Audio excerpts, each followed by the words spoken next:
let's move on a little bit. I want to talk to you about your experience and in the military. Okay. Like I mentioned, civil affairs I thought that soldier. I had a feeling it was going to be that and Ukraine. I didn't expect the Peace Corps stuff. I figured, but yeah, Yeah, well, I mean, because that ties into the entire story, is right? Like you lived in Ukraine, like you kind of saw firsthand how the people were. it's part of it's. I'm not going to say it's mostly the reason. I don't know if I can assign percentages to it, but it's certainly part of the reason I joined. Yeah, I mean, The joined Peace the army. Corps. Joined the army. Okay, the Army. Okay, so I know this is relatively new. You kind of just finished basic training. How did you decide to do that?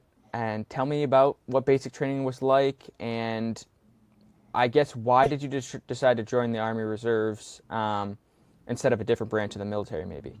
Yeah. Thanks for giving me a break to calm down. Um, so I actually first went to a recruiter's office in 2017 when I left law school, just trying to figure out what to do. Um, and it was an Air Force recruiter. Took some practice tests for the military entrance exam. It's called the ASVAB, and kind of was like, yeah, that's interesting. Like I was interested in it, but Peace Corps was my first choice. I felt like Peace Corps was a now or never thing, and then if I wanted to ever join the military later, I could do that when I got back, sort of thing. And so put that on hold. Um, in This all kind of connects, obviously, right? Like it's a timeline that intertwines. I was in Ukraine, December of 2019, I think it was, starting to think about I was going to be leaving October 2020. Of course, I ended up leaving early in March 2020, but was going to be leaving in October and starting to think about what I was going to do after. Whether I was going to extend my time there in the Peace Corps, you can extend, I think, 1 year at a time, up to 5 years, so you can extend like 3 times. I was thinking about that, recontacted this Air Force recruiter and said like, "Hey, I'm going to be returning next year," and he was like, "Well, it's a little early. We'll be in touch, whatever." Got sent home early and found myself basically perhaps looking to go back to law school, but also just kind of buying time through 2020 and 2021, doing Instacart and working at an Apple store. And so then come working at an Apple store 2021, had decided that, I don't know if I decided, but like I was thinking that law school might be less likely. Um, then all of this stuff starts to hit the news that this might be about to happen. Hmm. And I felt compelled to, that it felt like another now or never moment. I was getting a little older. Certainly people can join like up to 35, I think. And I had like 35-year-olds in my basic training class. But it felt like another now or never moment for me personally in my timeline and everything. So tried to join the Air So Force. what was going on with Ukraine was a big motivation for you to join. 100%. It was Okay. it was it was again. I don't know whether it's mostly, but it certainly wasn't all because I was looking to do it before 2017. But this was like the kick in the butt that was like, um, it might be stupid to some people. It's the tiniest little piece, but you can do something, right? Hmm. Like you can do your tiny piece. And so actually at the time I was looking to join the Air Force and I was looking to, again, mention the Air Force, and I was looking to join active, and try to be a linguist. I think the technical position, the term of the position is CLA, I think, cryptologic language analyst, I think. So like a translator. Pretty much, your job is basically to listen, like have headphones and listen and transcribe. Hmm. And it was a long process, frankly. People that know, I don't know if you ever got into it, but with Connor, Connor knows, and my family knows, or whatever. So it was when I really started to reach out and be like, okay, this is I think the direction I want to go. Was I think it would have been January 2022. And then I vividly remember again talking about that day. I think it was the 12th of February. I know it was a Friday, that I realized it was going to happen. I emailed my recruiter that day and I was like, let's do this. Like, I'm ready. Like, what's got to happen? No more dilly dallying. I've got a lease that's ending in Seattle. I think it was the end of July. I was like, what do we need to do between now, February, and July, so that come the end of July, I can join. I'll quit my job at the Apple Store. That's no problem, and join. Um, and it was mostly medical stuff. Like, it was basically, he was like, well, again, it's still too early if you want to join at the end of July. And I was like, yeah, I don't really want to. I don't think I want to break my lease, although there's like military protections around that. Whatever. I was like, let me just finish out this lease, and then I'll join. And get, and that'll have gotten me like 8, 9 months, something, 10 months at the Apple Store, so I don't just like quit after like 5, 6 months or whatever. So that seems right. We'll do that. So then come like July timeframe, as I'm starting to ramp up, I actually flew, because this recruiter I was working with, I just kept, there's recruiters over, but I kept working with him. He was based in Buffalo, obviously, where I'm from. And I actually flew home twice, I think, from Seattle to go to like medical appointments and stuff at the base in the Falls, where they have the military entrance, they call it MAPS, military entrance processing station, and went through like all the processes there. And then at the time, the Air Force was like super backed up. I don't know if they still are. They probably still are. And it took like 45 business days or something to like evaluate my file. And there were like a few things in my medical history that had to get waived. You have to get waivers. And the Air Force has, I think, certainly higher than the Army, but I think like the highest medical standards of all the branches. And I failed the hearing test according to, at those medical appointments, according to Air Force standards. And then there were 2 things in my medical history that had come up that I needed waivers for. And I didn't get them. They said no thanks. And I was kind of surprised. He seemed to indicate that doesn't really happen that often. They end up giving the waivers. And he basically said, like, don't let this stop you, though. You can join any other branch you want to. You have to wait 6 months to reapply to the Air Force, but you can join any other branch right now. And literally down the hall in the same building was a Navy recruiter, went to talk to him, worked on stuff there for a little while, and ended up reaching out to an Army recruiter. And then that was, this would have been September 2022 that this was kind of going on, September, October 2022. I didn't end up getting the go-ahead to kind of like, okay, you've passed the medical stuff, to join until like, I think it was May or June of next year. Okay, so 2023. Another like 6 or more months of going through a number of medical appointments, a lot of paperwork, and a lot of back and forth. And then they got me that okay. And then I signed my contract end of July 28th of 2023. And then I shipped to basic training October 3rd, 2023. And where was your base? So once you were denied from joining the Air Force, you ended up joining, he went to basic training for the Army Reserve. Where was your basic training and kind of what did that entail? Yeah, and that, just to say, like you mentioned, reserve, because in the meantime I had gotten a job that I didn't want to leave, and so I went from looking active to looking reserve. And in the Air Force, actually, you get to pick, or you have to pick like 10 jobs and rank your 10 jobs, and they don't guarantee you the first one. It's like needs of the Air Force, right? In the Army, just a thing of history, but also like at the time they were really struggling with recruitment. They're still, of all the branches are struggling, but of all the branches, the Army's struggling the most. They let you pick your job. Like you have to qualify, but they let you pick your job. And so I picked civil affairs, which is unique to the Army and Marines. It's not in any other branch, and it focuses on a number of things. But the best layman's comparisons, the best way I can kind of translate it is that it's like the military's FEMA.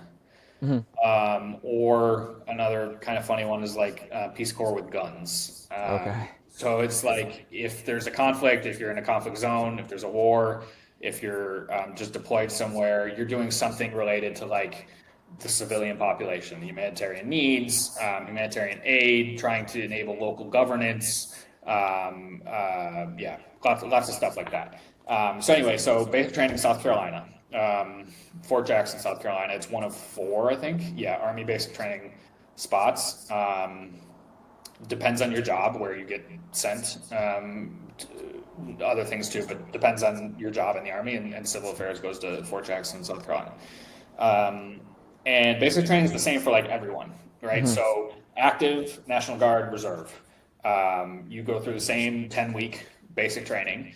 The only people that have like a separate basic training path is these people that go through what's called OSIT, which is, I don't even know what it stands for, but it's basically basic training plus secondary training together combined. And that's, I think, just combat MOSs, combat jobs. So your infantry, your whatever, like the real hardcore people. And that sucks. OSIT is like, if I thought basic sucked, Yeah. OSIT is like, Well, what I did would not basic have, what did basic training entail? Like what were the hardest things you had to overcome?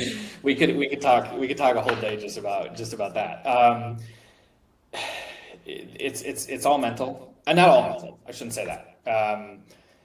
I went in relatively prepared for the physical aspects, I think, but it very quickly turns into Lord of the Flies, and it's kind of designed that way, right? Like that's kind of on purpose. Um, the yelling is as long as you kind of like care and try and do something. Hmm. The yelling from like the drill sergeant or whatever, it's not. They don't yell at you specifically so much, right? Like it's more like collective, and so you don't really get called out if you're just trying to do the thing, Right. whatever you're doing. And you get over it real quick. Like as soon as you get yelled at once, like the rest of the time you're just like, I don't care. And everybody's already gotten yelled at multiple times. So and yeah, I mean it's these different phases and stuff. One of the big aspects of it is learning how to shoot. Obviously, I had never shot a weapon before, and it's obviously really standardized and really made sure that it's safe. Right, you're shooting live bullets. People like me, other people that have never shot before. Right. Although they actually say that like the people that have shot before are the ones that kind of have to worry about because they're the kids that just kind of walk out there and they're like, I know what I'm doing, right? And they're just too dangerous in whatever way. Hmm. But it's really like so I went in at 28 years old, signed my contract and went in at 28, and it was. And actually, the guy I signed my contract with warned me about this. He's like, "You're older. You're very obviously um, like a certain level of maturity obviously comes with that." He goes, "You're also just like you didn't have to enlist. You could have been an officer. You chose to enlist because civil affairs doesn't let you join. I wanted civil affairs, and you can't join civil affairs as an officer. You can only join at the enlisted and then move Okay. up." And he's like, these are going to be a lot of young kids, a lot of straight 17, 18-year-olds, right? Like straight out of high school or whatever. And they just don't have maturity, like whatsoever. Like he goes, I'm sure you were a relatively like mature 17 or 18-year-old, but you're like, you were certainly less mature than you are now. Hmm. And these kids are not relatively mature. So it was. Wait, stop. I'm hearing the ring. And my phone's ringing. Yeah. Okay. Can we pause 1 sec? Sorry. Yeah. I can just Okay, edit this okay, out. hold on 1 sec.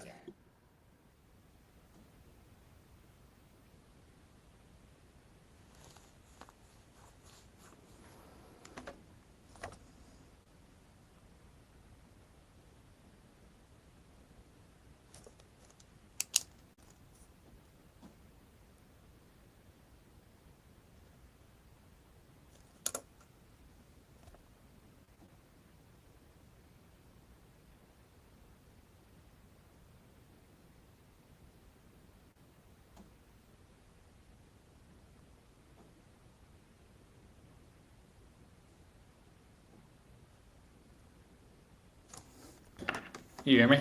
Yeah. Okay, sorry. No, you're good. Let me know when I'm good.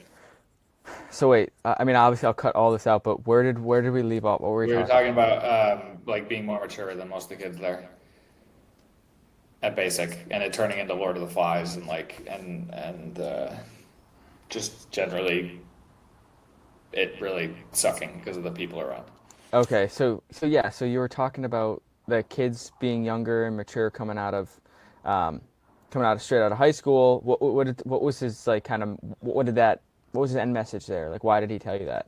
Well, because he was basically just like, be prepared. Like that's the thing. That'll be the hardest part for you. He was guessing. It's like living with these younger kids. Just like, yeah, just wanting every day to be shake them and be like, if you just shut the fuck up, we'll go to bed earlier and like actually get 6 hours of sleep tonight and whatever, right? Hmm. And there's a million. I'd have to think of them. I'd have to write down some funny stories. But there's a million stories. If I can think of any off the top of my head, um, I mean, just the days where the rules are like it's such a fever dream, and then like it's so designed to just with you, like it's that it's hard to explain to someone that hasn't been. Like I said so many times that I wish like people could see this. Like I don't Hmm. know how to put this into words without someone seeing just the level of mind fuck that goes on at this thing.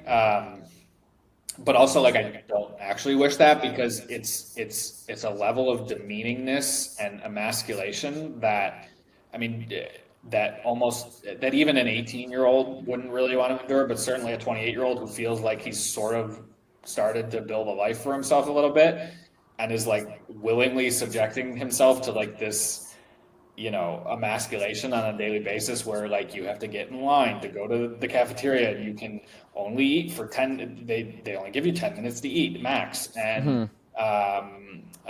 you can't you can't eat anything else anywhere else. And then you come back and someone has a granola bar in their pocket because the drill sergeants made everyone shake out their pant pockets and whatever. And then people start hiding it in their underwear, but they're an idiot. So when they go back up to the barracks and they eat it and they throw out the trash wrapper in the wrapper in the trash, the drill sergeants come through 30 minutes later and they dump out the trash in the middle of the barracks and look for any food wrappers and they were like, well, I was only going to make you clean up the trash that I just dumped out, but now that I found a food wrapper, go back downstairs and you're not going to bed tonight. And you're standing outside in the 30-degree weather and in summer uniform, have fun. Like just the level of it's just That's but crazy. one of those things where it's the mental and emotional roller coaster when you're in it is just it's really hard, but you have to take it one day at a time where you're Hmm. just getting through that day. And I would write letters and I would call with my family and I would say like I'm counting not only the days but I count the meals. Like I'm like, just get to the next meal, right? Hmm. Like just it's the one thing the army doesn't with you on is like it's a regulation. Like they have to feed you 3 times a day. So like it's like clockwork. Like if you get to the next meal, you made it. Through whatever piece of that day. And Well, what were the meals like? And I guess yeah, I mean, guess the food situation, and I mean, and like you mentioned, you're in the reserve, so like once once you made it through, how many times you like report back for training, or kind of how often are they in touch with you? well, that's the thing is like once at least me being in reserve, I knew it was and it active generally is easier. It depends on the job, depends on the unit, all that sort of stuff. But even active duty life is not like basic training or not like training generally. They call it TRADOC. It's not. It's a different animal. And actually, in a lot of ways, my secondary training. So that was from basic training was from October to December, and from January to we had like a 3 week break. I was very lucky. It was a blessing and a curse, honestly, because I came back to a normal life and then I had to go back in, and it was like hard. Like it was really hard to go back into it and be like another 10 weeks. Here we go. Um, and that second training from January to March, in so many ways, was harder. And I can tell stories about that, but the main one was that we had something called they call it fire guard, which is it's basically just a way to sleep deprive you and make you miserable. And so I got like max like 4.5 hours of sleep every night for like 10 straight weeks, except for Sundays. We got to sleep in on Sundays. So I'd sleep like 10 hours, on the Saturday, Sunday night. And so So active duty life is like even easier than that. But like me being in the reserve was just like, just get through this, right? Like just all you got to do. This is your, unless and until you ever get deployed, this is your really hard moment. The rest of the people not in the reserve or the guard, the rest of the people that are active, they don't get to go home, right? Like they have this free week in the break in the middle too, because they're lucky because of the way the calendar fell and the way they got shipped and reported. But like at the end of their secondary training, they just go straight to whatever base they're assigned to, right? Like they live the life then for however many years, and the minimum contract I think is 3, and they're only 6 months in or something, or max like a year in at that point. So they got 2 to 2.5 or more to go. And so I was just like, just get through this, and that helps you the day by day thing. So the commitment is once you get out of TRADOC training. So for me, it was basic training, and then and that's again same no matter what job except for the combat jobs, and same across reserve and active and guard. You go to your job specific training, right? Which is the secondary. They call it AIT, Advanced Individual Training. And so that was specific to my job, civil affairs. Civil affairs specialist is technically the job name, and also it was reserve specific too. The active, some jobs have advanced AIT, the secondary training. Again, the same mix of reserve and active and guard all together. In my case, civil affairs active and reserve training is separate. They're 2 totally different things for civil affairs. The secondary training. So that was job specific. That was the second 10 weeks. Then once you get out of that, you have to graduate that. And actually that was like graduating basic training is just like to kind of do what you're told, keep your head down, and somehow don't quit. That's what they tell you. Just don't quit. If you don't quit, they say you don't quit, you don't fight, like you'll make it through. And that's generally true. Like there's other ways, but yeah, just don't quit, right? The second part was actually like a little bit, like we started with 12, we only finished with 7.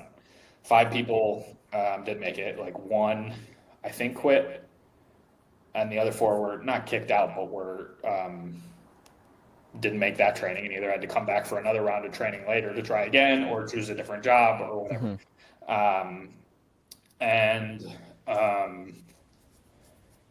And then so then you graduate that, which was middle of March for me. And then as soon as April, I had my first weekend report, which is like you go to your unit once a month. Okay, gotcha. That's what I wanted to ask. How many times do you get down there and kind of report back? Once a month. And just for a weekend? There's units all over the country for the weekend, yeah. So it's like 7 a.m. Saturday and 7 a.m. to 4:30 p.m. Saturday and Sunday. Sometimes Fridays as well. Like a few weekends in the year, it's Fridays as well. And there's units all over the country for every job, but for civil affairs even. The closest one to me is like it's in White Plains, Maryland, which is like 40 minutes south of me here of DC.